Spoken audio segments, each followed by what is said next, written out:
on organ donation.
Imagine watching a loved one, a family member, or a friend dying due to them needing a vital organ for an accident, a disease, or other unknown reasons. What if the only chance of them to survive was to receive an organ donation, but there isn't an organ available? I've been working a medical job for nearly 6 years now. Every year at the hospital I work at, there's an organ place that tries to convince us to why we should be an organ donor and the pros and everything. Becoming an organ donor after death is important because you may be able to save somebody else's life. I will tell you the need of organs, what organs can be transplanted, and the benefits and myths of an organ donor. I do not think organ donation is talked about enough to people. The need of organ donation is real. According to donationlifetexas.org, one organ can save the lives of 8 people, and one tissue donor can save countless lives. Approximately 81 transplants take place each day in the United States. 22 people die every day because an organ was not made available in time. More than 123 men and women and children are currently waiting for a life-saving transplant on the National Transplant List, and 13,300 are in Texas, just the state that we live in alone. According to DonateLife.net, 98% of all adults have heard about organ donation, and 86% have heard of tissue donation. 90% of Americans say they support donation, but only 30% know the essential steps to take to be an organ donor. Next.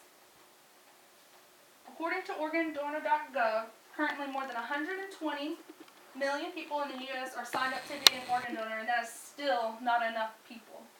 Here is the number of transplants, which is almost 29,000, and then here is 15,000 of the donors. And these are all the waiting list people, so there's still a lot of need for people to be donors.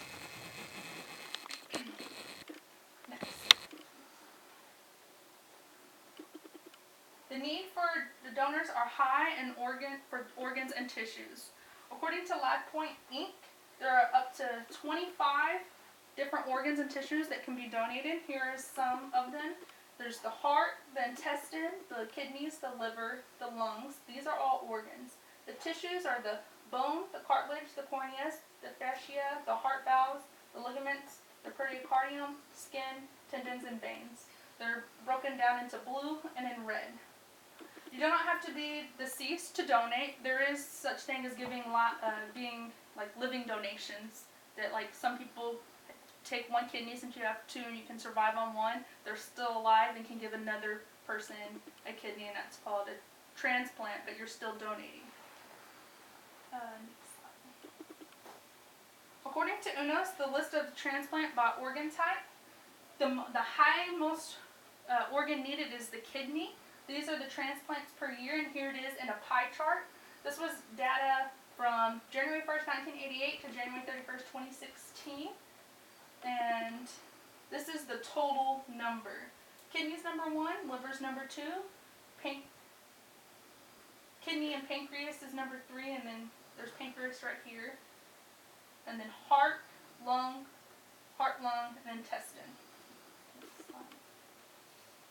There are many myths about organ donation. One of the myths is if you get in an accident, the hospital is not going to help you if they say that you have a organ donation on the back of your car. That is not true. They're still going to do everything they can to help you. Just because you're an organ donor doesn't mean they're going to be like, let's not worry about them. They're still going to help and save your life. If you've had a history of medical illness, that nobody can benefit from your donation, that is untrue. They can still use certain parts. Clinical professionals from the organ and tissue donor program will review medical and social histories with that donor's family at the time of the death on a case-by-case situation. Another high myth is organs and tissue donations by my body will be disfigured in your casket. That is untrue. Your body will still look normal. Just because they take all your organs and you have them donated doesn't mean that you will be majorly disfigured or anything.